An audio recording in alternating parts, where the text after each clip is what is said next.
Did you say popcorn? Ooh, popcorn. Hey there, guys. I think that everything's live. Let me know in the chat. Is everything looking good? Like I said, fairly new to live stream, so just making sure everything's working properly.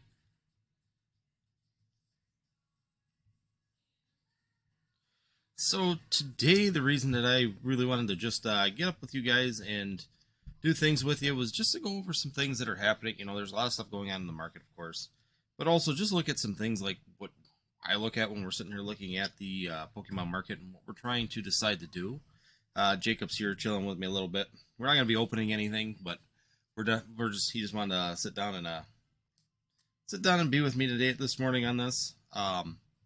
But the biggest thing is that what I want to really discuss is that when we sit here and look at the Pokemon TCG right now with what's going on in the market, what's happening with things, what are the things that you should be looking for? How can you determine whether or not a product is something that's really something that you're going to be interested in or worth purchasing? That's the biggest thing. So, of course, this channel has been very much just based on, you know, the investment side of things lately, and I figured I would just keep going with that. And today we're just going to go ahead and take a look at, you know, just how we look for products, what kind of things you're looking for. The other thing is, too, is I'm going to show you a little bit on Pokedata.io. This is how mine's set up anyways, and what you can see on the back side of it. Really don't care if you see what I have in there for products and stuff. I've been transparent on what I'm purchasing and doing anyways, so it's really not that big of a deal. Some people get a little touchy about showing that stuff, but it's not that big, like I'm trying to hide or do anything like that, so it's open to anybody. So I'm going to go ahead and just switch over to the internet screen here real quick. How's it going, the Inked Pokemaster? How are you today? Hopefully you're still there. I see that there's a few viewers sitting around still. So if I go into here, you know, I got my Google open, but this is Pokedata.io, and I have my account set up, and this is my portfolio, and this is kind of where I'm sitting right now on the price levels inside of it. Now, if you go through, you got your positions, and you got your transitions histories, which is nice. So these are just some of the graded cards that they have on the shelf. And then, of course, if you keep going down, you can get into the different types of products that I do. And like I told you before, my stuff is mainly in the sealed product market, just like you're seeing here. As you're seeing, most of it is still staying green because, like I said, you stay to those MSRP buys. Don't go way out of proportion on purchasing things, and you can usually stay fairly well inside of the market. So some things are, I mean, Evolving Skies boosters boxes here down below, we purchased them for $110, so just remember that that's over 31 boxes that we have of Evolving Skies right now. We are down, you know, $60 on them, but that just means it's $2 a box. It's not like it's a huge down on that part of it.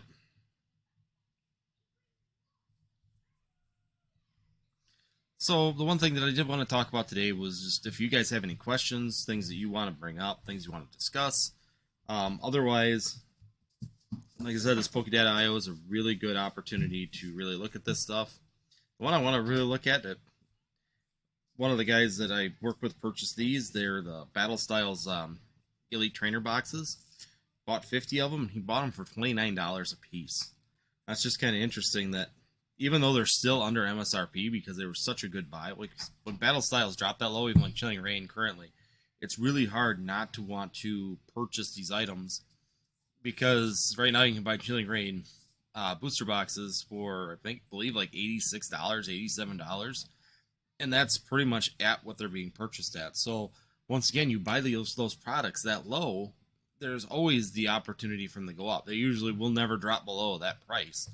So you've pretty much found the floor on that item, and it's a great opportunity to purchase it. Of course, the other one that's always there is Battle Styles. Battle Styles right now dropped incredibly low. We already did that trend up and down, and if you actually check it out here on Pokedata, you can see the purchase and the sale of those on here also. So I purchased them back here in June, and then we sold them over here, and that included our increase in price on those products. So like I said, it's a good charting to just keep track of where everything's going. Here's where we, of course, I sold something else, and I could look through transactions, but I don't remember what.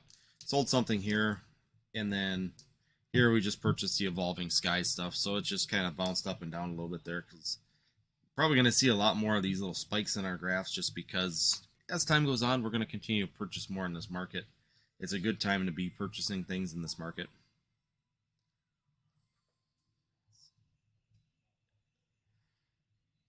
And then the nice thing is, and here's the deal. I'm going to go into PokeData. We can go over here into the sealed products.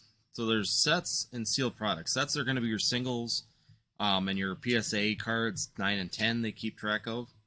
But if you go into the sealed product, you can actually see all the stuff that's available, all the way down to booster packs. I mean, they even got the Alakazam boxes, which is nice. Any of these products, and then you can search them also. Filter them by year, filter them by collection style, filter them by tins. And so if you're really looking at a product, so let's just say we go to this Pokemon exclusive ETB. Now this one's kind of interesting because I checked last week and I saw that it was still for sale, and then I went this week and it wasn't for sale, and now someone just came back and said it's for sale again.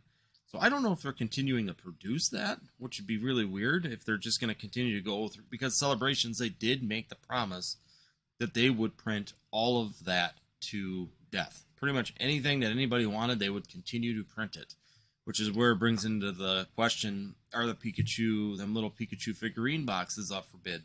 Are the Ultra Premium Collection boxes up for reprints in the future? They never did say. Japan, they went and reprinted it, but Japan didn't have metal cards, so the metal cards may be a restriction on that. So it's just kind of interesting to see how that's going to play out here as the future continues to go on. Hi, Travis. Thanks for joining us today. Like I said, it's just kind of a get-together just to relax and chill. We're going to go ahead and just look through some stuff. We're not really opening anything today, not planning on it. And we're just going to continue to kind of just go through the process of how I kind of look through things when I'm looking at purchasing. So here we go, guys. And this is just, I'm going to show this exclusive ETB, because what's interesting to me is that this is for sale typically on Pokemon Center and has been consistently on sale with free shipping through the Pokemon Center for $70. But if we come down here to the sales are all over the place. We're seeing anything from $80 to $85 a piece, all the way around that $50-$60 range. But realistically, most of them are above what you can purchase them for at Pokemon Center, which is just weird that people would pay this much for these products. I mean, $100 here on December 17th, someone just purchased one for $100, and I know that they were for sale on Pokemon Center at that point. So it's just bizarre that we're having a lot of people not looking at the actual sort. I guess we've kind of trained ourselves to not look at Poke Center just because of the fact of they're always sold out. Hey Scott, how are you? Hopefully you're doing well today. You're down under, you're from Australia?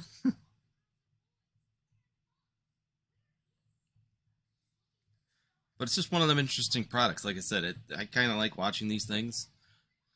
I'm going to go back here into the total products, and once again, this is all based on eBay. So typically what I used to do is you used to find a product and go to eBay and then try and see where the sales were, if that was kind of your sales area, or you go to Mercari and use that. The nice thing is that this takes all of the eBay data, it consolidates it down into this easy to function app, and it shows you everything out all the way to either June or March of last year, depending on when they start. They've been adding products as it keeps going.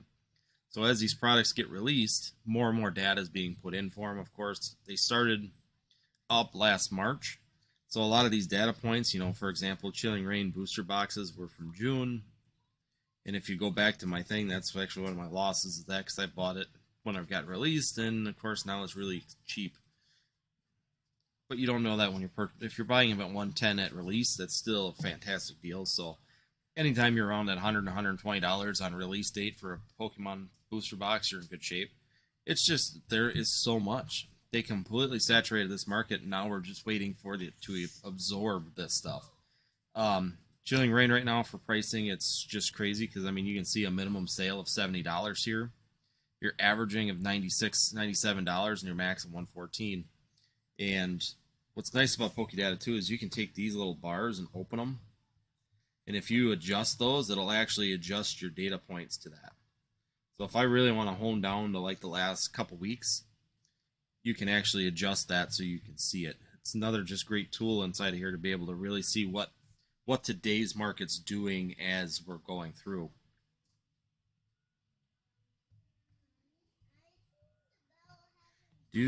Travis, do you think Darkness Ablaze or Vivid Voltage booster boxes could be a better midterm hold than Evolving Skies based on the fact that they are out of print sooner? I think so. I don't know what's going to happen here, Travis, when we got another reprint of Evolving Skies coming. We all know that. We're only had the first 2 waves, and the third one should be right around when Brilliant Stars is released.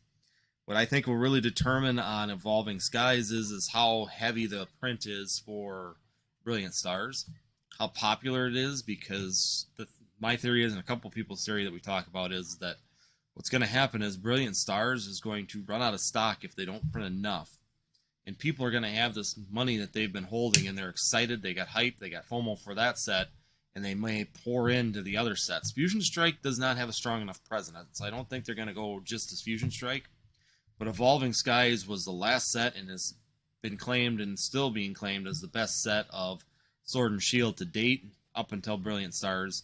So they may fall back into that one. And Vivid Voltage, they're going to go back to where they're going to be spending money on that stuff. So it's going to really depend on that reprint, what we see, how much we see of that, number one. And then number two, how they do with Brilliant Stars, if they have enough product on the first run to really satisfy the people, because when that hype starts, it's really hard to stop that bandwagon. But if I was going to pick anything right here, right now, I would definitely go with the Vivid Voltage just because of the price. It's no longer in print, and it's about to actually retire here this upcoming year.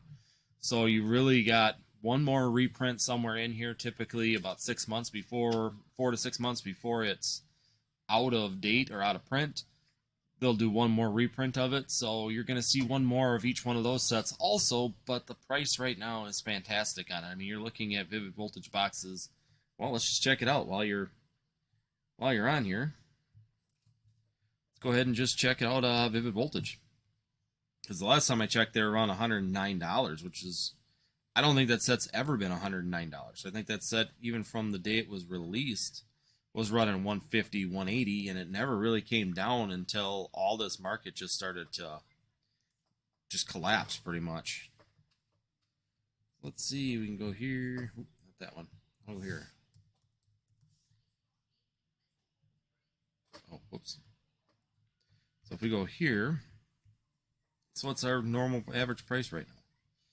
So, I mean, we're sitting at an average of $100 for Vivid Voltage booster boxes, which is just crazy that we would be actually sitting there at that point. So kind of interesting, it's kind of interesting that we were watching Vivid Voltage booster boxes at the peak, and the craziness of stuff was going at, that 250. I think there were some sales at like 270. I think when we were watching back on eBay at that point, and now we've just seen that, and now it's all the way down to $100. So anybody that chose to start investing in Vivid Voltage at that $250 range are probably sweating a little bit here.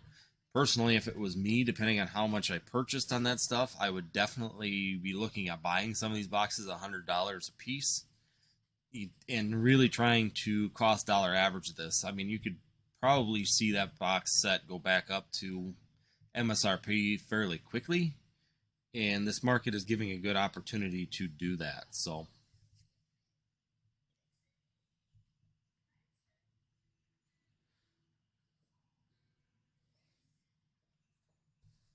let's see. Yeah, it's just crazy to see Vivid Voltage down at that range.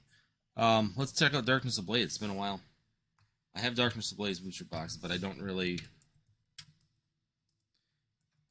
I kind of just, some of these booster boxes, I just take them, forget them, especially with the craziness that was going on. Let's just be honest, we weren't buying a lot of stuff unless you ran across it in really good pricing during that whole last year. So, go back here, sealed product.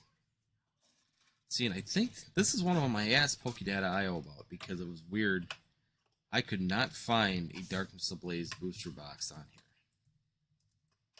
Yeah, see, they got the ETBs and the packs, but they don't have the booster box. It's weird.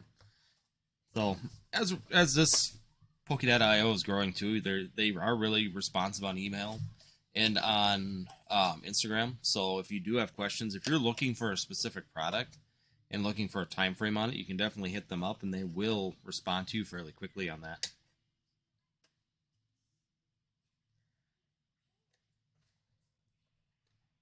Let's see. Now, the one thing that I've been starting to use Poké.io for now is looking at singles, because kind of been my thing this year is I want to start going back to looking at singles more than just sealed product. This market isn't as crazy, so we're not necessarily just trying to keep up with one section of the market. Now things are kind of cooled down a little bit. It gives you an opportunity to kind of ebb and flow and check out go back to things or check out things and find out if it's something worth pursuing. So nice thing is here's all the different sets that are inside of Poké.io.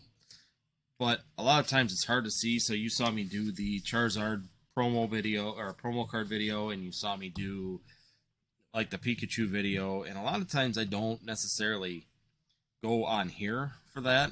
Poké.io is you got to know the set in order to do it. I think you can actually go up here.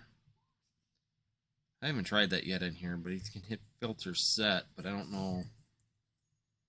See, it just goes by the name more than it goes by the card itself. So that's one thing. Here you could go, let's just say, and see, I haven't gone through all the functionality. I still go back to TCGPlayer a lot of times for looking up cards. So it actually did work. One time I tried it on here when it first came out, and it really didn't work so well for finding the individual cards. But this is the search results, and if you're inside the set, you can go from high to low in the set. So if you know what set, so E-Reader, Expedition, Charizard, and all those. This one, they changed a little bit. They used to have the pricing out here for the PSA 10 cards, and they see they don't have that any longer on these.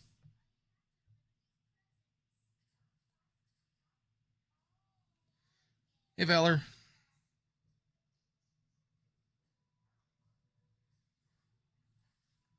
Okay, let's see. Let's go Travis first. I see there's a couple questions on here. Yeah, I bought a bunch of Vivid Voltage for 130 before the reprint because it was 170 at the time, and I didn't think the reprint would be as big, but I plan on holding it for a while anyways. Travis, if you've got that under MSRP, so MSRP for a box is typically considered 143. It's going to go up fairly quickly, especially as we get closer and closer to the end of the year, of course. And as it gets to that retirement age, Vivid Voltage is a hot set, guys. That hunt for Pikachu is not going to die just because Vivid Voltage goes out of reprint. That is going to be one of those things that people are going to be chasing that thing. And it also brings up the question, will they stop reprinting it at 2 years if there's that big of a chase? Once again, there's no guarantee that Pokemon will stop printing at 2 years. That's always just been kind of investing in an outside rule because it's no longer in tournament play. But just because it's out of tournament play doesn't necessarily mean it's not going to be reprinted. So it's just kind of one of those, if it's hot, it's hot, and they may continue. We'll see. But I think that it's pretty safe to say that it'll really slow down at that 2-year range, and you'll be able to see it get back up to that 140 fairly quickly after that reprint age. Brandon Wong. Let's see. Hi, Brandon. Not sure if you're only going over recent products, but do you think that the Team Up tins? I think anything in Team Up is going to be a good investment. They're actually really good price right now, and there's really good opportunities in it with this whole kind of market downturn that's happening. A lot of those Sun and Moon products really took a hit too, and even the booster boxes really didn't move much. I was watching those, and they actually stayed pretty steady. But a lot of the supporting products around Team Up kind of went down. And I feel that anything up in that Sun and Moon era, because there really wasn't a lot of print, and now there's a lot more people in Pokemon looking at it, and there's really good opportunities in that Sun and Moon era to really go up. Since they have two Team Up, one Evolution and one Forbidden Light pack inside. yeah, once again, it all comes down to the price of the tin too, because I know right now team up packs run about $10 a piece.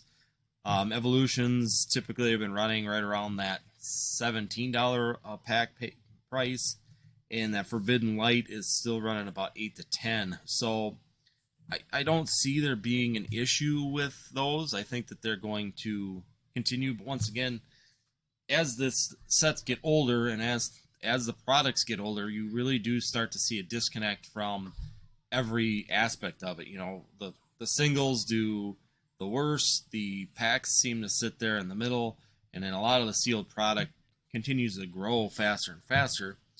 And I think the major reason for that, and the most reasonable reason for that, is because sealed product starts disappearing and it's not replenished. When people break down sealed product, more packs come, so the packs are second, and then of course singles continue to grow until every bit of product is gone on the sealed side. We're 22 years and almost 23 and a half years into Pokemon TCG, and we still have not even ran out of base set first edition. Just to give you an idea how much product you're talking about trying to alleviate and move.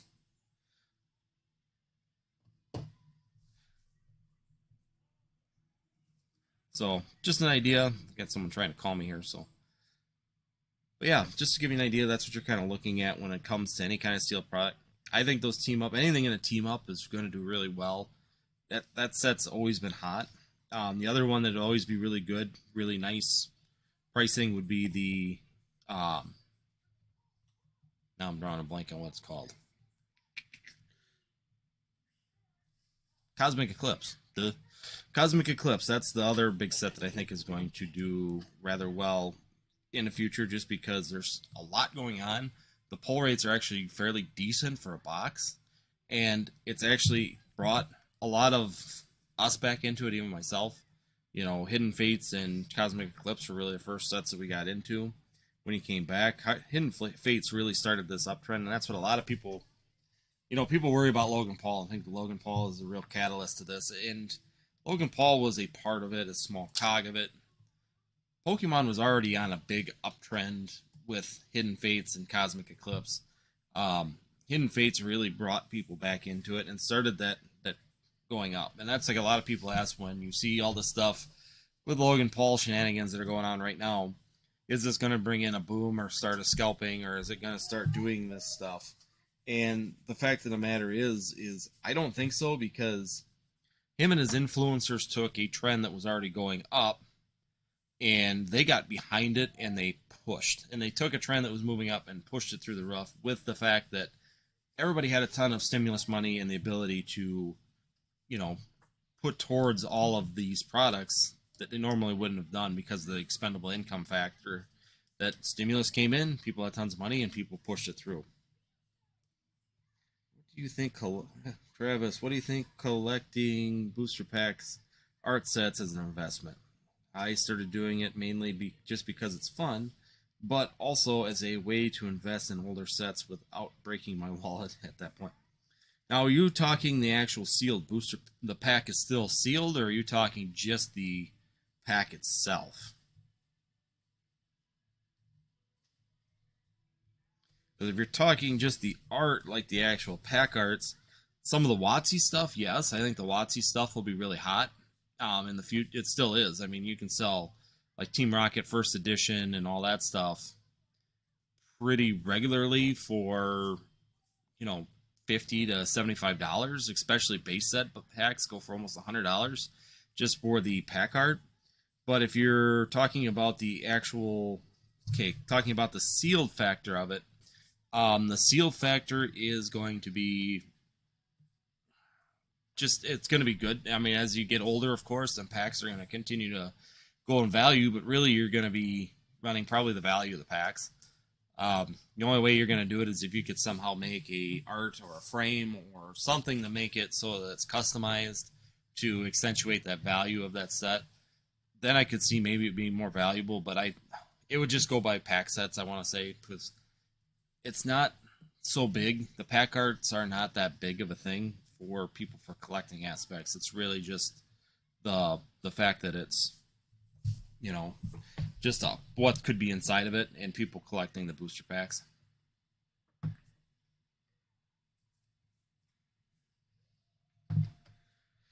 So, but yeah, and going back to Pokedata.io here now, looking at singles, this is an opportunity, and this is nice. And I'll show you. This shows you a breakdown of what these cards are going for. And when I did my last thing, I was looking at the raws here.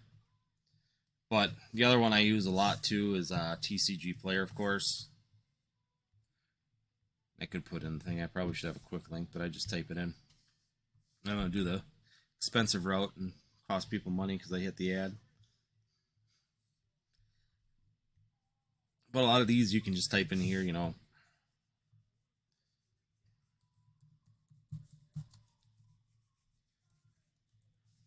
can just type in Charizard promo, and a nice thing is it kind of lines them up. And if you actually just hit the search. So this is how a lot of times I go through and find the data, that we're looking for on these cards to try and decide. And then, of course, it's a lot of just going into each one and seeing what the trends are on them to make the decisions on which ones are going to be good, which ones are going to be a little bit slower.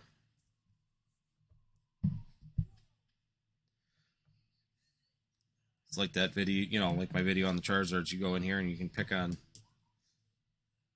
this one. And the nice thing is that they put this nice little history on this card. So this is one of them. You can look at it, and it's really never gone down. And you could back this out 6 months. So realistically on this one, it really dropped down. The EX promo dropped down in September, and it kind of went up, and then it kind of flattened again, and then it's continued to go up. And it's just a good opportunity to see on these graphs how these cards are doing in particular. Like I said, I just find TCGPlayer, probably because I'm more familiar with it, a little bit easier to use versus going into Pokedata.io. I think it's just more of what you're comfortable with.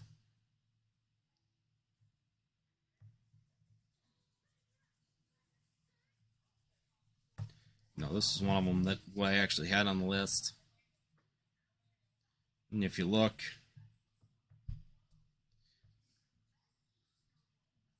you can see this is just kind of sitting here, and if you were to draw a line, it really hasn't moved. These are just kind of... The weird thing about this promo is for a promo card, as many as there might have been out there, it really is like one sale every so often. It's not like consistent multiple sales per day on this promo. And currently there are, 34 of them listed right here on TCGPlayer. But just because there's not hot sales doesn't mean that it's going to be really slow on that part of it. So just something interesting on a couple of these Blackstar promos is that's how it went.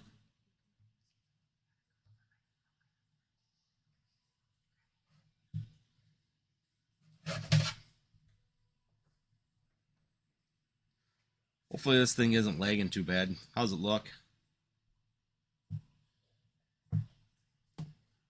Yeah, Travis, that's exactly. It's just I can lay things out a little bit better on Pokedata or on TCGPlayer. And like I said, it might just be that I'm just not that familiar with the Pokedata version of it because I've done a ton with sealed, but not all that much with the singles. And as I get more into singles here, of course, it might become a little bit more smoother to bring it all in one. But TCGPlayer also seems to have a lot more data points and a lot more availability to be able to search and dig things out a little bit better. And of course, you use eBay, you can use some other sources. We got Jurian Annie. Hello, my friend. I have a question on Japanese Volt Tackle booster boxes.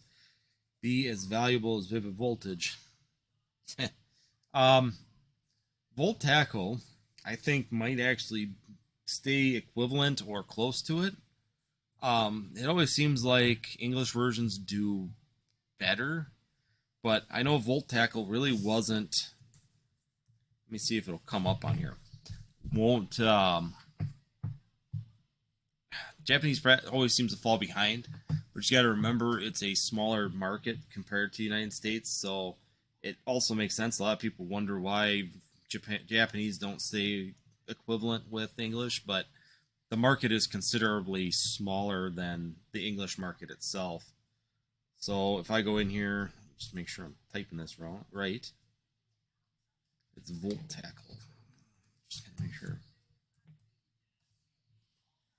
I don't know.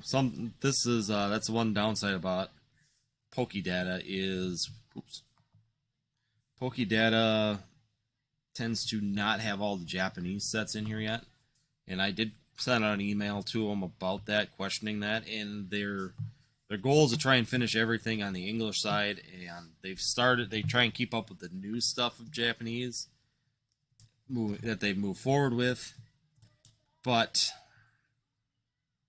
their ultimate, oh, what is wrong with me?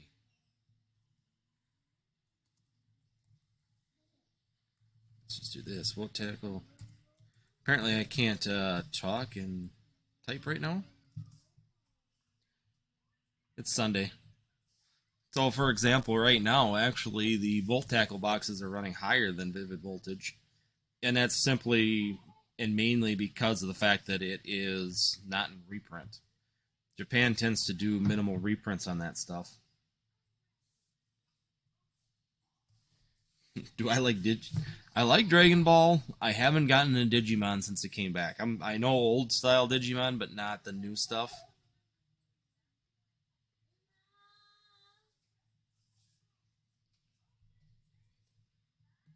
But yeah, Dragon Ball Super is a really fun TCG.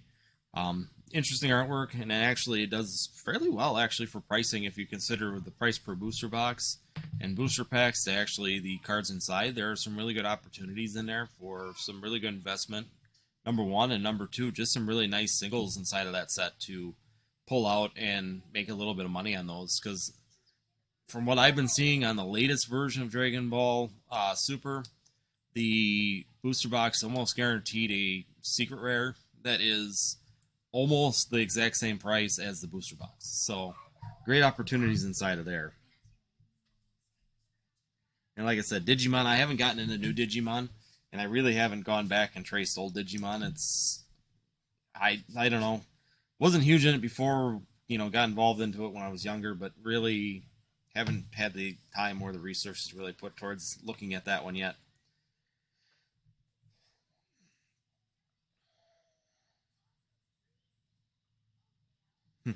Yeah, Travis, we haven't really done a ton with Japanese, but I definitely am starting to like Japanese if you're a set collector. I think set collecting for Japanese is going to continue to be a lot better and economical than going to an English set. These English sets are just so big that it's almost impossible to do set collections on those. And that's going to really start to, like I said in the previous video, erode away the foundation of those master sets, and they're just going to go away. I don't think that people are going to collect master sets any longer, especially trying to pull them. So for us, when we used to try and do master sets, you always pulled all the cards from them, and then you put them away. That's not really feasible any longer to do that. It's going to become very difficult in order to be able to do that. So, like I said, it's just one of the things that's... I think the Japanese is going to start finding its feet in the United States just for the set collection side of it, because people still... I like to collect sets. That's my thing.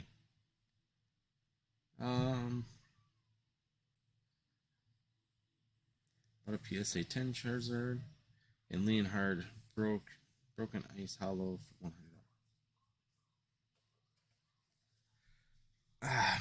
That slab, I'm not 100% sure. I'm not going to lie. I don't have much research on slabs yet. I'm kind of just going into singles currently. Slabs are scary to me yet. And the reason that slabs are scary to me is because we're seeing prices drop, and the prices are at an all-time low in the last 5 years on a lot of these slabs. But the problem is that we don't know how many slabs are still technically coming back and for what cards and what vintage cards are coming back. So you could be purchasing a vintage card right now thinking you're getting a fantastic price because it's still underpriced, but there could be 10,000 of them still sitting there out getting ready to be graded. And I know a ton of people that still have 50 to 60,000 cards that they want to get graded. So I haven't really put a lot of time into PSA, and I have my reasonings. The biggest reason is that I don't know where the chips are going to fall. They're just starting to get back October and November grading from 2020. And here we are a year and 2 months later, and we're just getting those back. Who knows how many cards? There's still, by our approximations, there's probably about 1.5 million Pokemon cards still needing to be graded.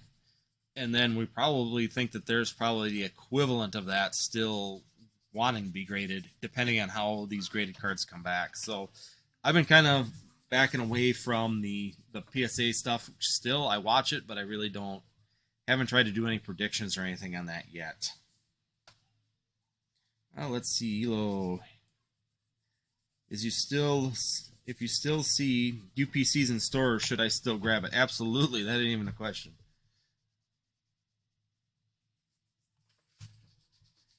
I would have bought 2. If you could get 2, I'd get 2, because to be honest with you, you could even have an investment point on that UPC.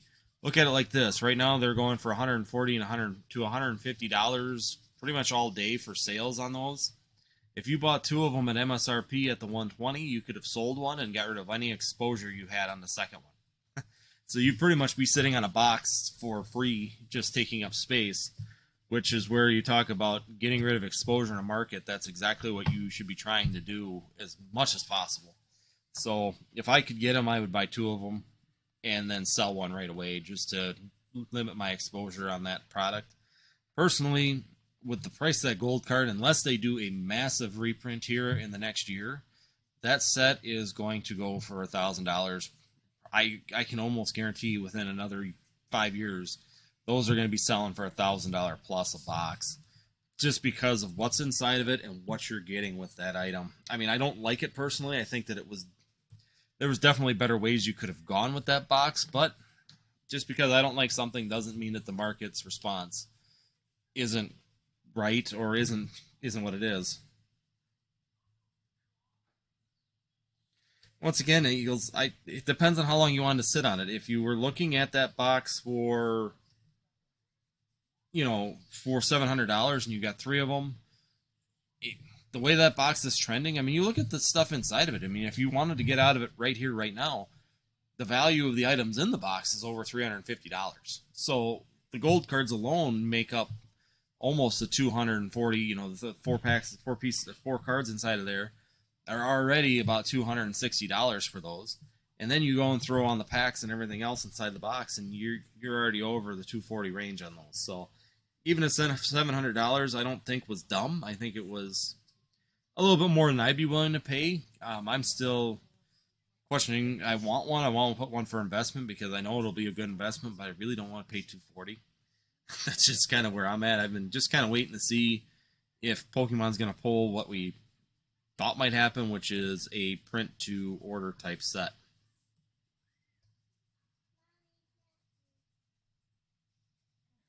Let's see.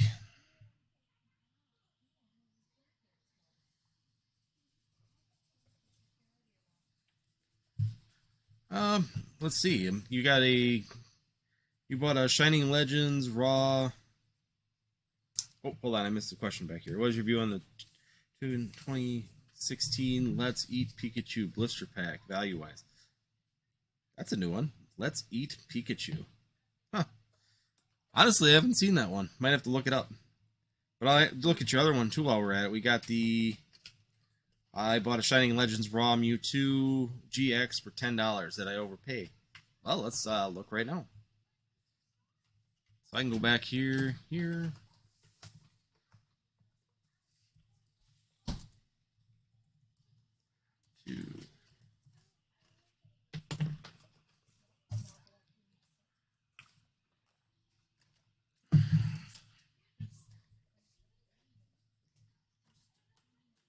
Maybe. See, the problem is that my internet is sometimes a little slow.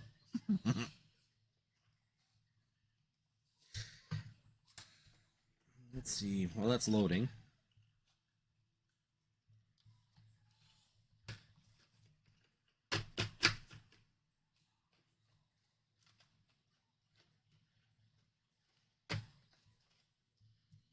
to close on a couple things. You guys are making my computer work. While that one's loading, I'll just go on to one other one. I'll come back to you on that question. Do you think UPC gets a reprint? It's hard to get it. That has been a huge debate, Angry RT. And the reason being is that in Japan, their version of that, UPC, they did do a reprint, and they actually printed to order. They actually had you purchased a spot on the raffle for it for this 2021, and if you did not get it in 2021, they still took your money, and they are going to deliver it the fall of 2022. So they are printing that to order. And I was actually, a lot of us were concerned that that may happen with the UPC, especially when about the same time frame we saw it pop back up on Pokemon Center, and we went, oh, here we go, this is going to be a print to order. And then it sold out right away. And they never did put that nomenclature on. I think the biggest reason that you would not see a huge reprint of that UPC is exactly what everybody thinks, that metal cards inside of there are an exterior source.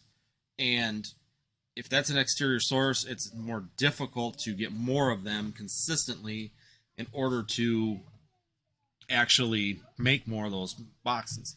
Now, if the demand is high enough, I definitely think that they could do it. I mean, they've made it clear that anything in Celebrations is 100% up for debate, and we could definitely do that.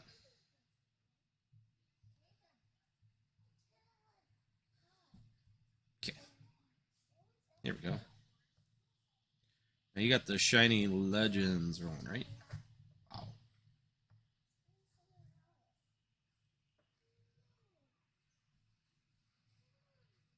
Let's see. I believe the Pokemon hobby is like a roller coaster, going up and down, loop to loop, investing, collecting. I'm buckled up for the. You better be, because it's not. I think this is going to continue to be like this. We're gonna have big sets, bring people. It always used to be a slight roller coaster. This is just crazy. We pretty much just hit the main drop point again, and you're gonna see that up, down continually. But I don't think we're going to see a stream. In the future, we've got, of course, everybody's looking ahead. We've got, for sure, the 30th anniversary coming up in 2026. Is that going to be enough to cause another boom? It did in Generations, on top of course, the release of Pokemon Go. So 2016 got that. But it doesn't necessarily mean it will happen. So it's going to be kind of curious to see. Anything could set it off again. It's just a matter of what. I think the biggest thing is that as a community, we just need to keep going, keep watching, and just keep moving forward, and just work with each other. Working with each other is going to be a fun time, and just make sure that everything continues to build. Especially as people like my son's age start to come up into it, we don't want to create a big negative atmosphere to where they get turned off, which was the point of my one video a couple days ago. Which is the cards he enjoys now, we bash the crap out of. And we need to stop doing that, because are we going to see... We love Gold Stars on our memories. He's going to love Rainbow Rares and GXs, or Rainbow Rares, GXs, and all the way through to Gold cards and Amazing Rares. It's just what you grew up with. You tend to collect and like and get involved more in what you're used to than what you're chasing. Eventually, yeah, he might start chasing more of the vintage stuff. But his base point and his growing point is going to be in what he's familiar with, and then he will go backwards in time and start collecting the high-end stuff, but if he can afford it. I mean, you look at the price of this stuff, and it really is just out of control on the price side of it. You have the... Now that I got this up, Churi, you've got the Shiny Legends version, right? Not the promo. You probably got the regular. Trying to make sure. You've probably got this one. I'm pretty sure that's the Japanese or promo version. So.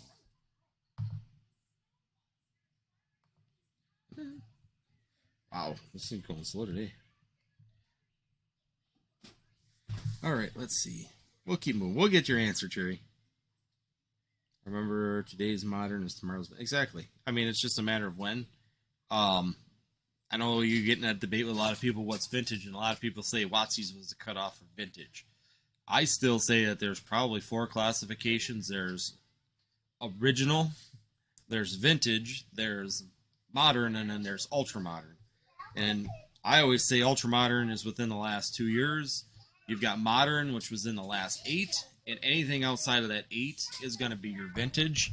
And then you go back to WotC. WotC is its own category. You know, people like to call that vintage. I just call it WotC because it is literally its own time span in life.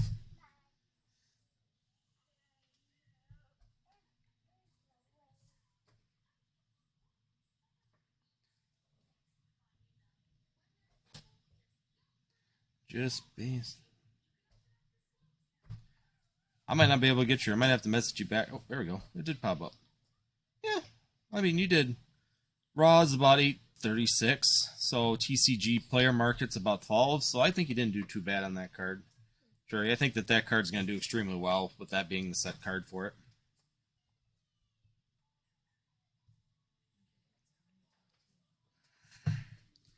Alright guys, I gotta go do one thing real quick. I'll be right back. Don't go nowhere.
Alright guys, sorry about that. Had to just go run out for 1 minute.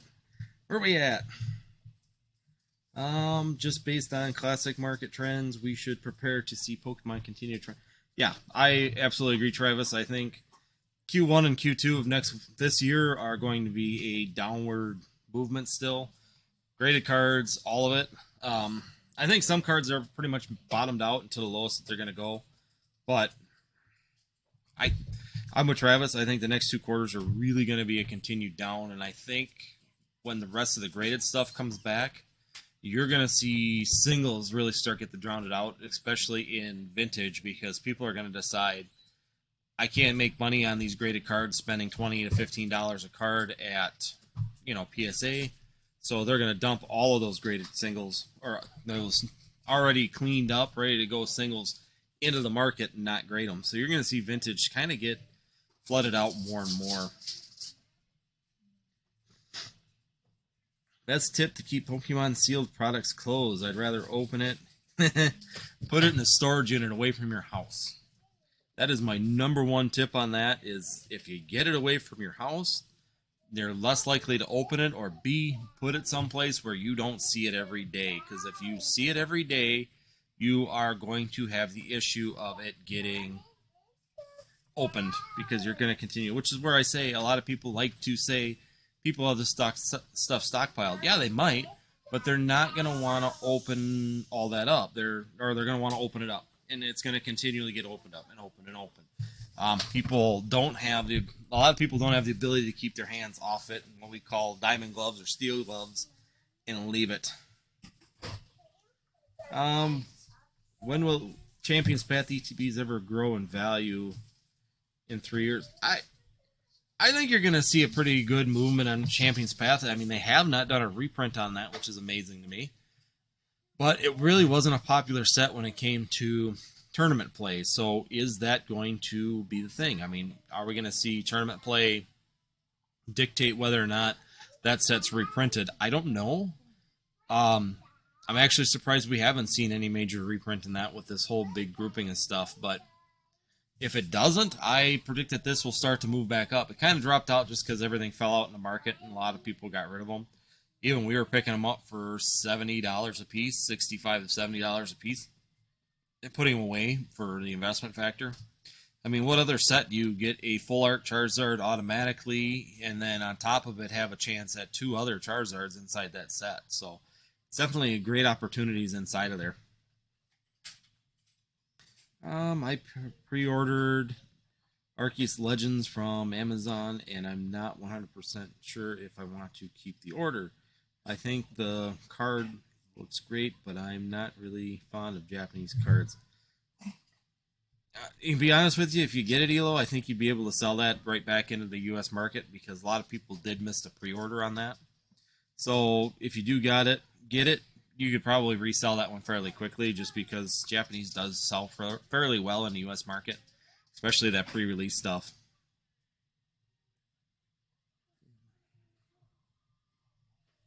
I do not collect Korean Pokemon booster boxes. I know that I know a couple people that have base set booster boxes in every language, including Korean. So I know that there's people out there, and there are some that do, but I do not personally. Curry, from what I understand, Champions Path is a print, so.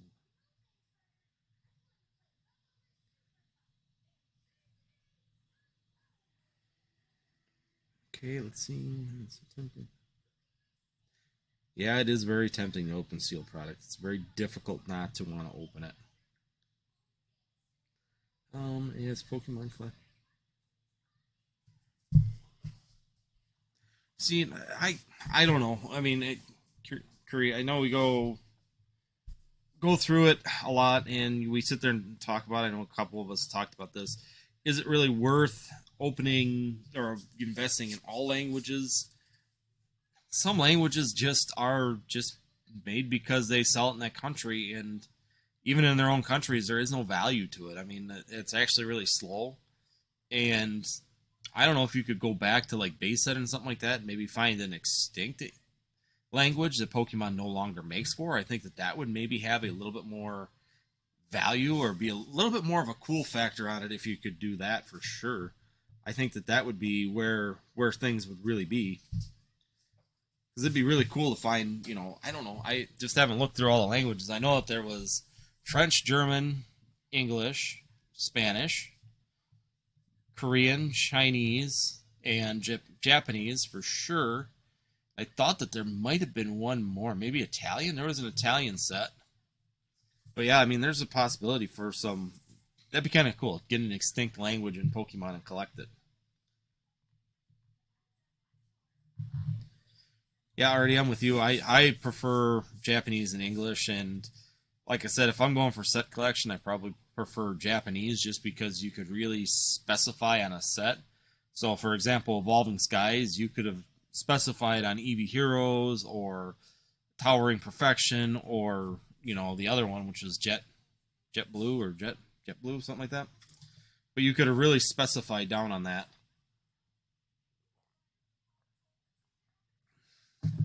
I think you'd be pushing that one, Cherry, getting up to 400 to 475 in battle styles in 5 years. I think personally you'd be around 250. 200, 250, I think would be where you're going to be at 5 years in battle styles. That's just my personal opinion. I think battle styles is that it's printed so heavy that there's a lot of it out there, and if you even look at the recovery rates of it, you do fairly well. It's been doing fairly well, getting back up into those hundreds, within a few months. Now, after this reprint, it's being a little bit sluggish, just like Chilling Rain. Instead of it moving forward, it's just kind of slid backwards a little bit instead of recovering and going forward. So, I don't know. I think it has a potential just because if we get into tournament play here in 2022, Battle Styles has a really good tournament playability to it, so people will be seeking that set for tournament play. That's another factor that in the market right now we have not had to look at again in the last 2 years is the actual tournament play where, now you sit here and look, for example, got just mountains of this bulk, and that bulk actually is worth something if tournament play is happening. Well, some of it. because some of the trainer cards and things like that become sought after and they sell on TCGPlayer. I've seen, some just uncommon trainer cards and even rare trainer cards going for $1, sometimes even more, depending on the playability of that card. So it's going to be interesting to see the dynamics that change if Pokemon actually sanctions tournament play here in 2022, like they said they were going to.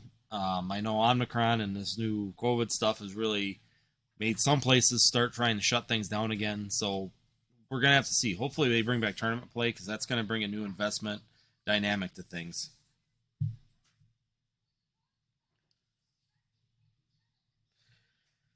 I think it was just answering that, Trax Phantom. Yes, they have value if we get back to tournament play. Then you're going to have to go through your bulk cards if you want to and try and find those cards, because they may have some lasting value for tournament play. But when it comes down to it, bulk is bulk for most part. There's a lot of sites.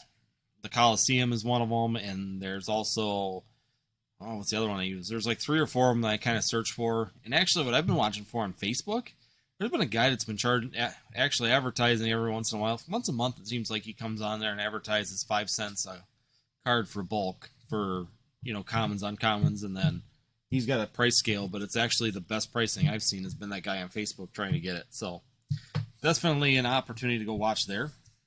Definitely broaden your horizons, not just Google search it, but Facebook is great resources for it too. I also saw an ad on Craigslist with someone buying bulk that was local, so you can almost just go drop it off to them.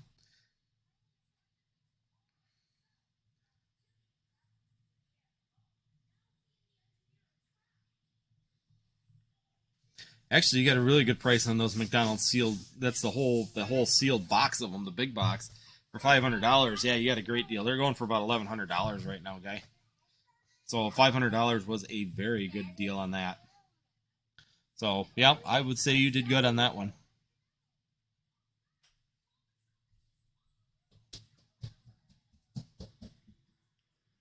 Yeah, Travis, I think that's the biggest thing everybody has to realize in the ultra modern is that be patient. I know hype and FOMO sometimes gets a hold of people, and if that's where I laugh, because even when I started doing videos back last March, that was probably my second video I ever did. I always did a Poke Talk back then, and this channel's kind of evolved into more of the Poke Talk and investing. But even then, don't buy it. Don't pay for it. I mean, don't pay the extra, because especially ultra modern, when you're sitting there looking people paying that big money for Vivid Voltage and sleeves and stuff.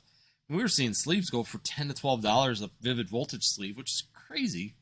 And then, 4 months later, you get a reprint, and they're going for $5. So, the biggest thing is that ultra modern is shop around. Sun and Moon, I did the video on Sun and Moon. Is it time to start purchasing it? There are definitely some sets that if you're looking at the Sun and Moon era, you should be watching right now, and you should look through all of them. I put on 5 of them that are doing extremely well and are reasonable in price. My biggest thing is that I would rather buy 2 of something at a lower price than 1 of something at a higher price. And I've seen people ask the question, would you buy, one of them was Deoxys. Would you pay $50,000 for a Deoxys box right now? Or would you buy $50,000 worth of Chilling Reign product? And for me, I'd buy a $50,000 in Chilling Reign product, because if Chilling Reign is $86, $87 a booster box now, and let's say in 2-3 years it goes up to even MSRP, you've doubled your money. That EX Deoxys box is not going to double in price in the next 3 to 5 years. It's just not going to happen. It's already such a high price that you're really just going by, I like it, I want it, and this will be cool to have. But other than that, it's really not going to have the gains, the percentage of gains that you're going to see with some of this ultra modern product at floor value coming back. Red-Eyed Dark Dragon, my first Korean card. English. I don't know which one that is. I have to look that one up. Artie. Japanese have exclusive. I love exclusive products from Japanese. That's one of the things that I definitely am trying to get into more right now, is more into the single side of it. I want to get more into those exclusive promos, those exclusive cards. They have some exclusive trainer cards, and kind of like the Marnie box, but they had exclusive trainers with signature cards. Of course, there's also exclusive cards all over with tournament cards. And those kind of things are also great to try and build on your investment, your collection.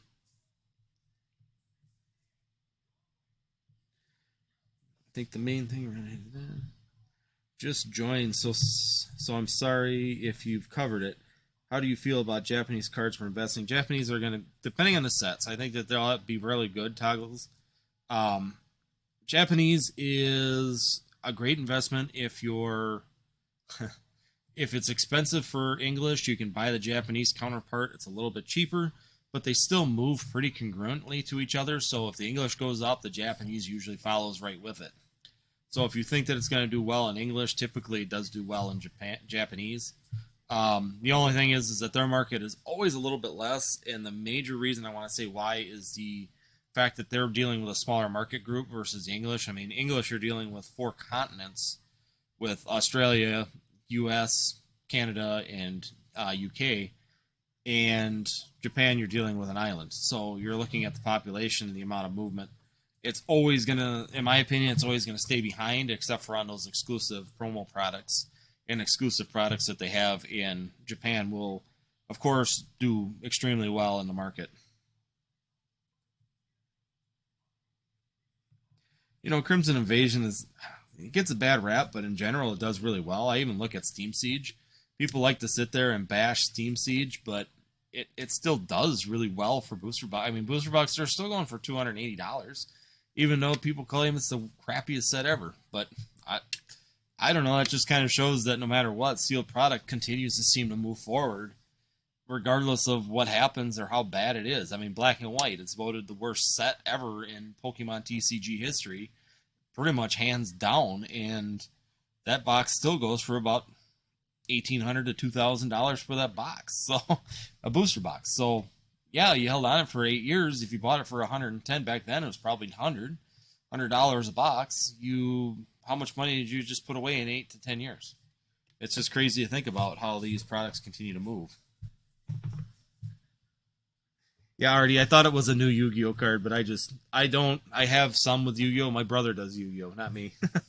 He's better at it, and he does a lot with it.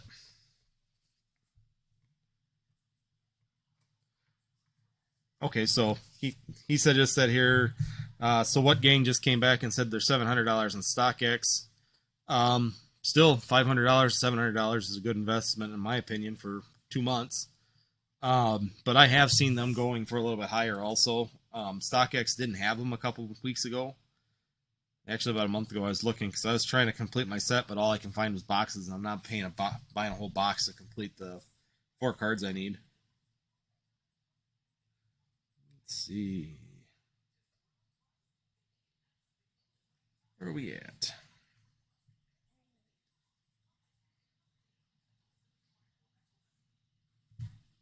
So what we got? We got Trax Phantom. What about promo cards? Any value there inside multiple booster boxes or booster packs? Well, promo cards, it's really going to depend on the promo card that it's about. I mean, Charizard promo cards do extremely well. Once again, for promo cards, I try and see them. Or, for example, like Champion's Path promo card, that full art Charizard, you buy a lot of them, and you try and find the best ones and send them out to try and get that PSA 10 or Beckett 10 or CGC 10, because that's where your income's going to be on those. Some of these EV cards, like these Evolution ones, I don't know if they'll have the value that you would see normally with those. That's just promo cards are weird. It really depends on the character that they are. I mean, a Gengar promo card is going to do fantastic. Pikachu cards all day.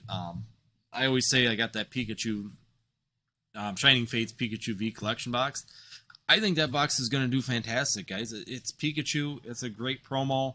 It's got the jumbo promo, and it's got the 4 packs of Shining Fate, so you not only get that Pikachu card, which is the most popular character in the Pokemon TCG, but you're also chasing that shiny Charizard. So promo cards are kind of one of them things. It could really depend on what the promo is about, what the promo card is.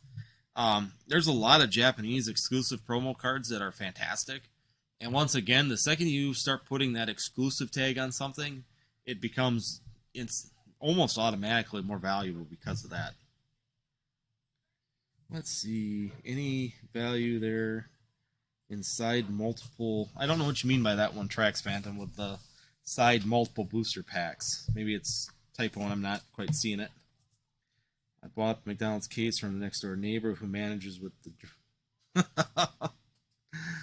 Yeah, probably don't tell me that one. I don't even want to know how he got that box at the McDonald's.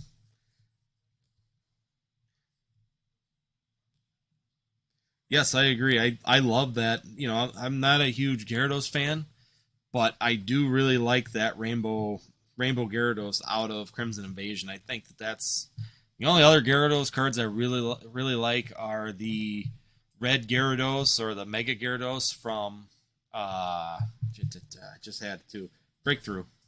Breakthrough has that nice red Gyarados secret rare in that one. That's a nice, fantastic card.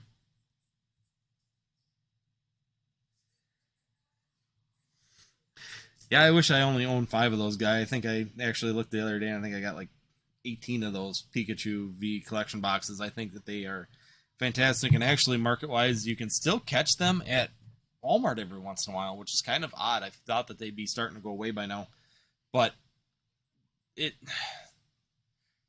it's really spotty. Some Walmarts just get blasted with them, and some Walmarts you never see them again. And it's once again, I question distribution more than anything right now, just because of the fact that I'm seeing a lot of that weird stuff happening.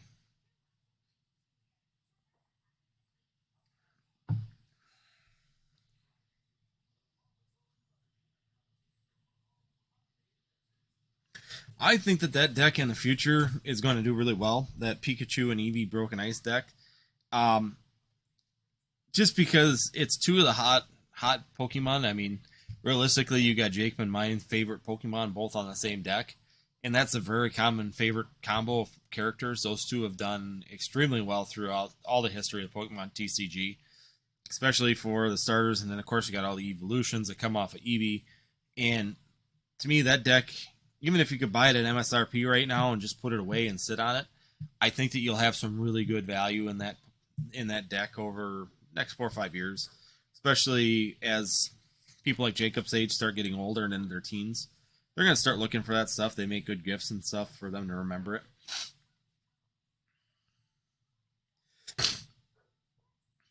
Phantom Tracks promos are a part of a set, but they almost have their own. They're almost included into the original set. If that makes sense. Best way I can say it is if you look at it, promos usually have the tag, like for example, Sword and Shield is SW SH 0 or 100, whatever they're at inside of it. So they're actually included in the set. So for myself, when I'm collecting promos, I put them with the base set because they're all kind of extensions of that base set throughout. Same thing with Sun and Moon. You know, there's SM whatever promo and then XY promo. So they're all basically the promos are all part of the main set, and I just kind of put them with the main set themselves.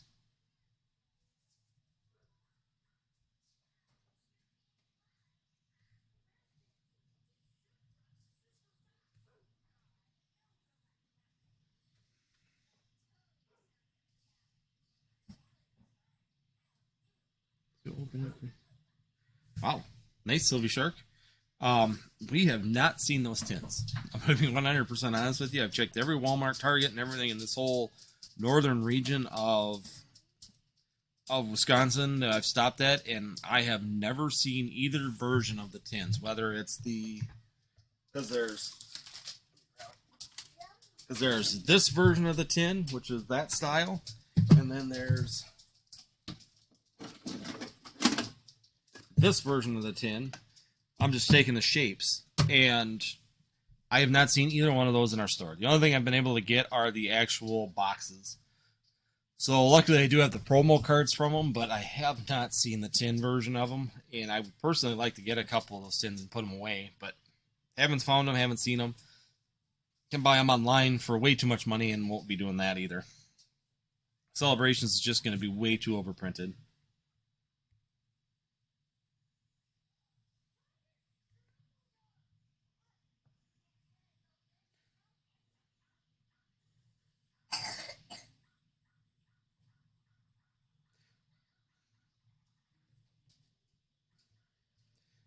Sealed product is always going to hold more value, I believe, over time. Number one reason being is there gets to be less and less of it, and you can always build a binder later. Master sets are getting to be very, very hard to complete to begin with, the costs of them. So if you were to sit there and look at, and I'm just going to use Danny Phantom, opened up, I believe he said 75 or 76 boxes of Chilling Reign, and he could not complete the master set by opening all those. So if you sit there and think of how many booster boxes, how much costs you're going to have in order to complete a complete set, if you open it naturally. If you purchase it, of course, you got the cost, but a master set right now, Chilling Reign was selling on eBay for around $1,300 to $1,700 for the last two I saw sold. So once again, the value of a master set just isn't there. The sealed product itself, will continue to go up pretty naturally on its own, and it always seems to naturally, there gets to be less of it, especially as it goes into the modern where there's less prints or no prints. It will naturally gravitate up because the supply will continue to be chewed away from it while the demand will remain or slightly drop too, but it usually doesn't drop as fast as the supply does. How long do you think they will print celebrations for? I think you're going to see celebrations for 2 years after release date. They kind of made it clear that if people continue to buy celebrations, they will continue to print celebrations.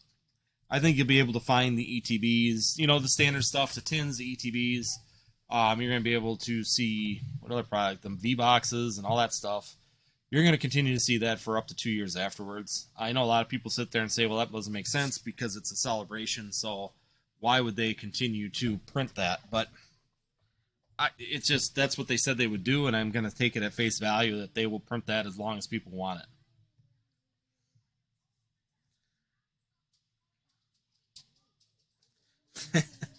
Yeah, that would be one heck of an alternate art. It was half gold, half rainbow. I actually am getting really...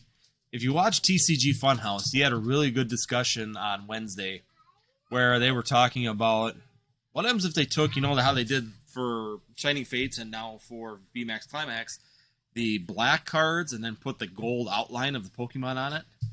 They said, can you imagine if you did that for the color of the character? Let's just say you have a Charizard and you did the blackout with the orange background, or the Venusaur with the blackout with the green outline of it like they do.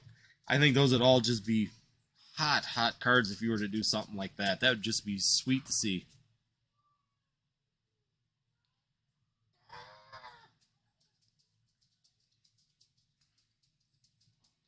What's my favorite product to open?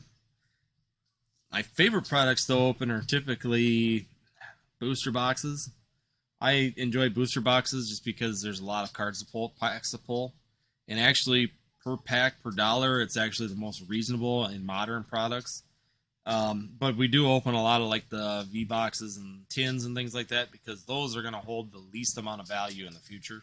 So we tend to go with those products just because they're cheaper. You can get, there's less packs, but they're still fun to open, but the pull rates seem to be way down on boxes and tins compared to even a booster box. So the other thing I like to just buy are the sleeve blisters from the store, the free and the cardboard sleeve ones, the single pack ones. Them are fantastic because you're not dealing with a pull rate or a set pull rate of a booster box. It's more open and able to pick and choose whatever you want. Let's see.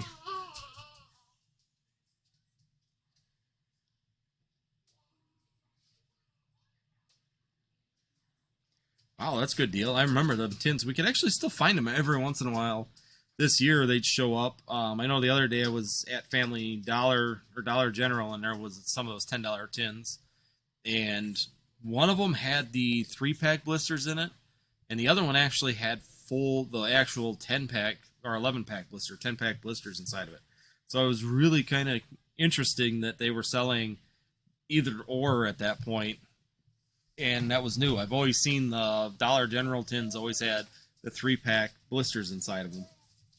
But that's awesome. You pulled an Evo Charizard out of one of those.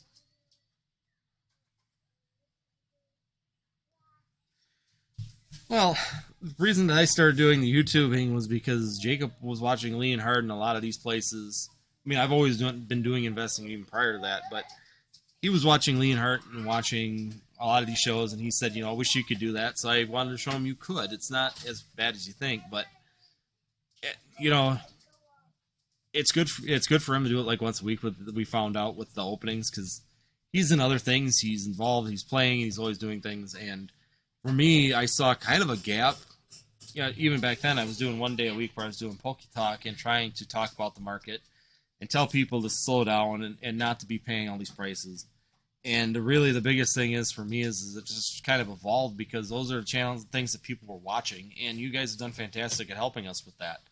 I really enjoy doing the marketing, the investing. It's something I do anyways, and I really just started doing it because of that, and just continued.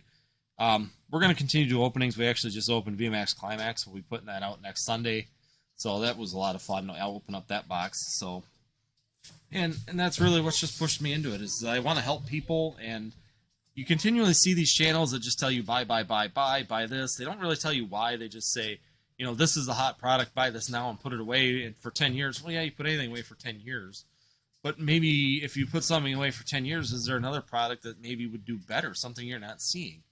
And these were the things that a lot of these channels weren't doing at the time. And I think, like I said, as this market's downturned, I've seen a lot of those channels just disappear. They've stopped putting out. And I want to continue to just give good advice and continue to help people move forward on this, on the actual Pokemon investing side or even TCG investing if that's where we want to go.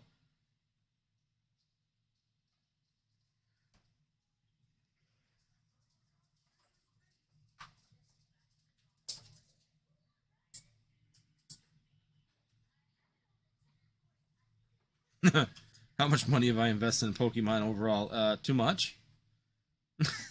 My wife would probably come over this table and tell you that she wants to kill me for spending as much as I have, as she's sitting over there snickering at me. But just to give you, an idea, if it'll load, I'll let that load in the background. But I can give you an idea where we're at right now on what I've spent. Do I watch PokeRev? Yes, I watch PokeRev. Yes, Trax Phantom. We do have binders with our cards inside of it. So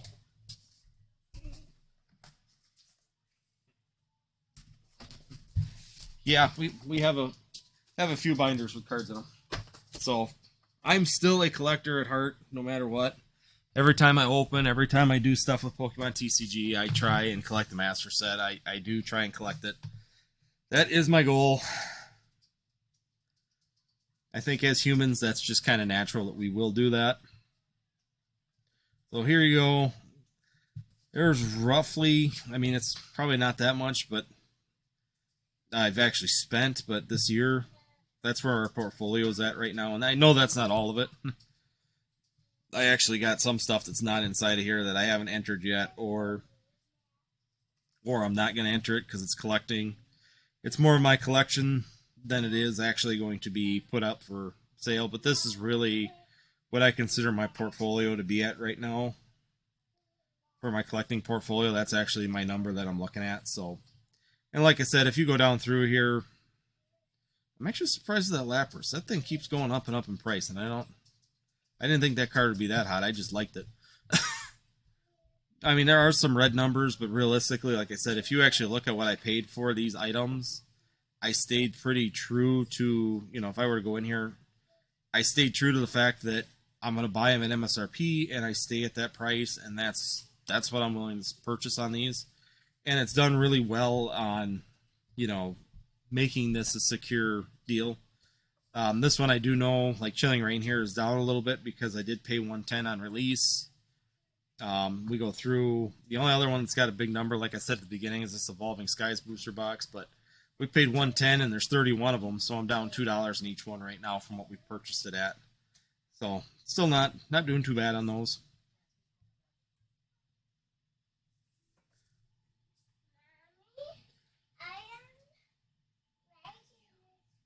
Yeah, Trax, I personally just do this because we open and I still open product.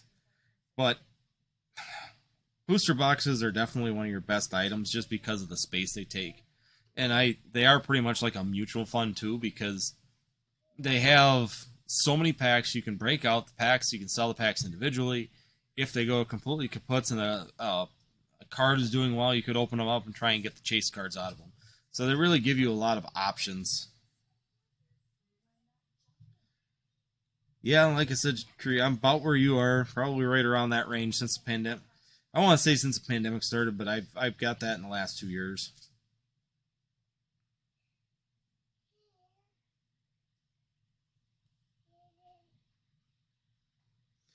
Well, thank you very much, Alyssa. Yeah, Pokenav is a real loss. I'm hoping that he does. I know. I'm sure he's going to be showing up in other things. I mean, I always liked Pokenav because he was really insightful, really informative on things, and he had a good way of putting it into layman's terms where a lot of people understood what he was talking about. And he never. The one thing I liked about Pokenav is he never came out with a product and ever said the terms like I tell you. I will never say the terms. You must buy this now. To me, that is an absolutely absurd statement to throw on anything that you're trying to, saying is a good item. I'll give you items that I'm purchasing and that I think are good deals, but I will never tell you that you need to buy this now because I don't know your personal investment history. I don't know your personal finances, and I don't know what you're capable of doing. When someone, an influencer, comes on and tells you, buy this now, it kind of puts that pressure on you to where you think you need to do that. And I don't want investing for anybody to be a pressure deal. I want it to be natural, and if you can do it or swing it, then do it. And if you can't or you're not comfortable, then don't. I mean, that's pretty much the whole basis of this is just do what's comfortable for you. And if you're comfortable with it, then you can swing it. If you can't, I'd rather see you pay your rent. I'd rather you see put money into a standard 401k. I'd rather see you spend money on other things, on the things you need versus Pokemon, because Pokemon is a secondary or third investment. And yeah, it's something that we can do and you can make money on it, but there's definitely more safe and more, I want to say, normal routes that you can go.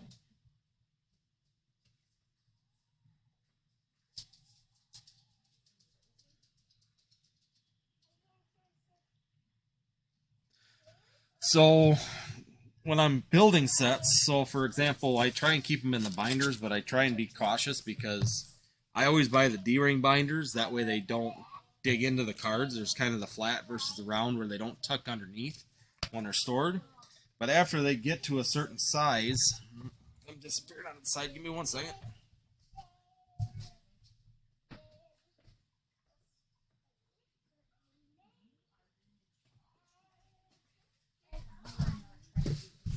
So when they go into a more permanent stay, I use these Voltex binders. These Voltex binders are nice.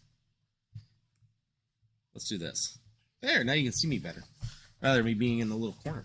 But yeah, I use these Voltex binders. These are really, really nice. They're padded. They're zip closed. This is a Shining Fates one. But yeah, then it's got all these nice little pockets that'll lock it in. And then I just keep them in just a standard penny sleeve inside of there for the hollows. So I put them in a penny sleeve, and then I put them inside of these, and put them in the Voltex, because then you can stack these nice and not have all the problems with it. You want to set those on the floor over there, dude? In case you want to sit here.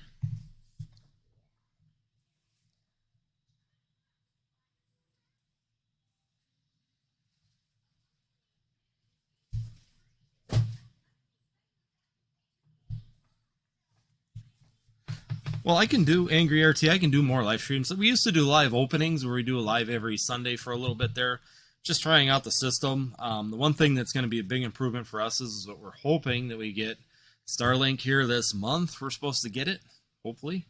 If we do, that'll really help the internet quality, because I have to watch the internet streams and kind of plan way ahead in order to do it.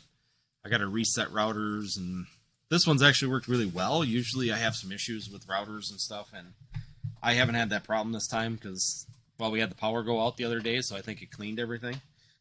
Gave it a good rest and reset on its own.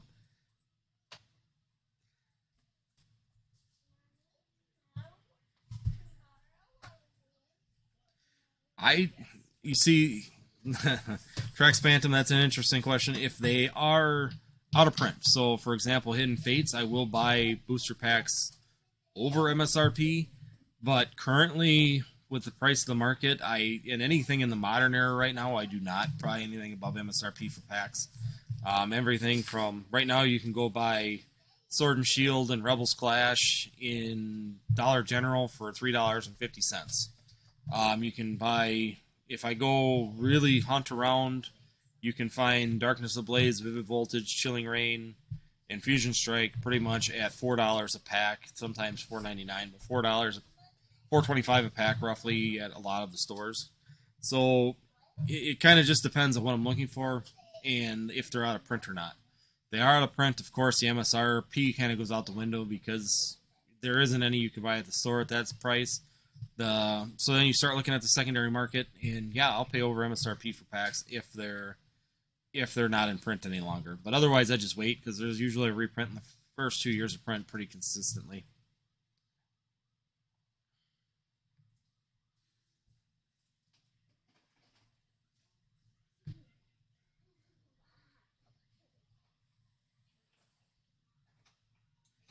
Yeah, Curry, I really do. I try, Curry, I really do try and just keep everything positive.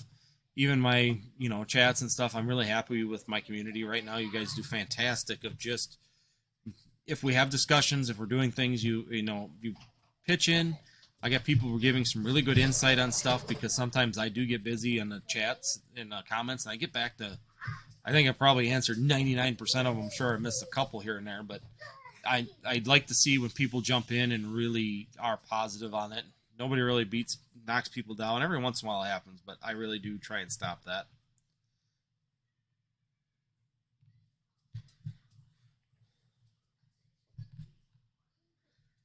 Our angry RT. I'm not 100% sure if Pokémon's coming back this year. It really, I think, depends on him. Number one, I think that he would have to definitely kick out his editing, it sounded like, in order to be able to do that, which comes down to people joining his channel while he's down.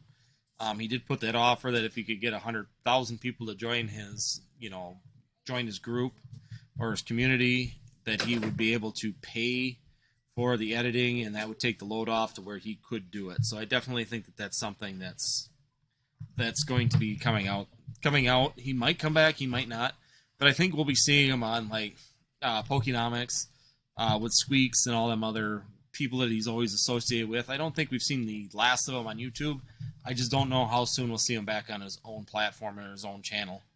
Because like he said, if he can't give 100% to it, and I understand his premise, if he can't give 100%, he just doesn't feel that he's able to do it. He's got a lot of irons in the fire right now.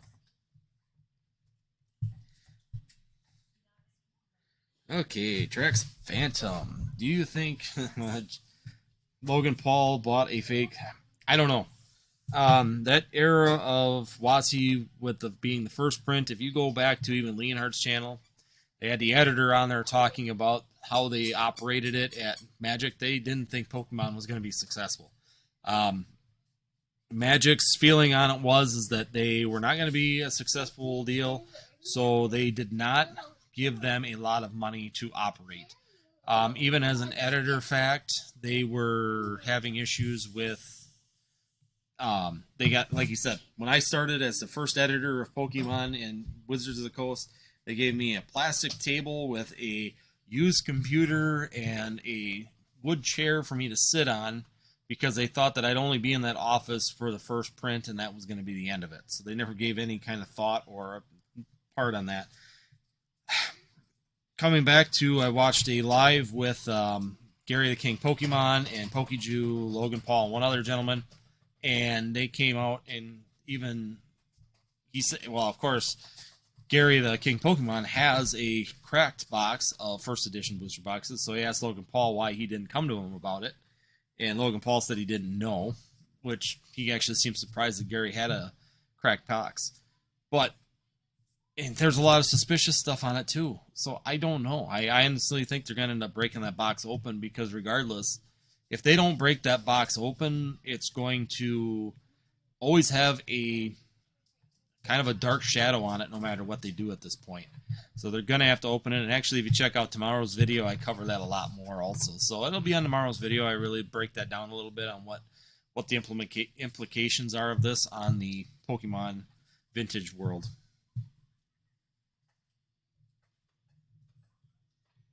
You worry about your retirement? I think we all worry about our retirement, especially the way things are going right now. PokeNav is still around in the social media and his PokeRealm store. He's just busy. Yep. I know he's still posting on Instagram and on what else? Twitter. I think I got him on. So he's still around on his social media, and I know you could probably contact him on social media. He used to answer on it fairly well, and I think he'll continue to do so. I just think that when it comes to the YouTube content, I mean, a lot of people don't realize that, yeah, we make a 10 to 20 minute video, but you don't realize that even for myself, you spend 4 to 6 hours researching that topic, and then after you research that topic, you do the video, which maybe sometimes 1 to 2. Usually takes me, I can get it done in 1, but sometimes 2, just to clear my thoughts. Sometimes put them all out on camera and then go back and actually refine it on the second time through to make sure that it comes across the way you want it. And then on top of it, you usually have 2 to 3 hours of editing on it. So a lot of times these videos could take up to 6 to 7 hours or 6 hours of video in order to actually really get a good one out on YouTube and moving forward. So I think that's where it just came down to, like you said, if he could knock the 3 hours of editing off the video, he could do it because he's already doing the research part of it. And he's just got to make the video then and get it off the editing, which would be a huge help for him. Let's see.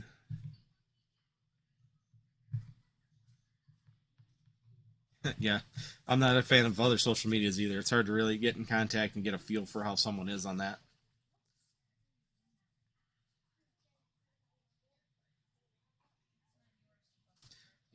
Wow. 84 packs of what on clearance? I'm actually amazed that you found clearance packs somewhere. That's pretty impressive.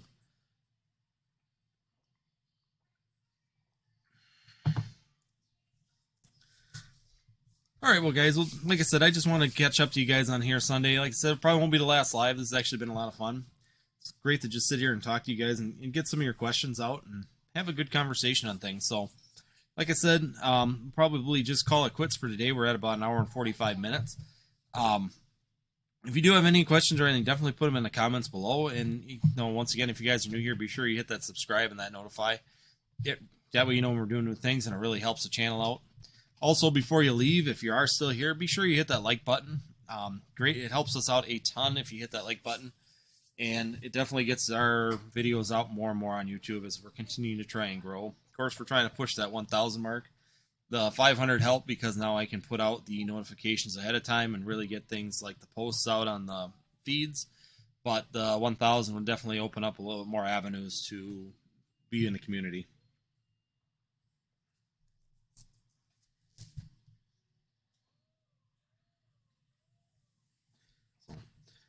Like I said, maybe we can just try and do this every other week or so. Be nice to just have an open forum like this to just talk.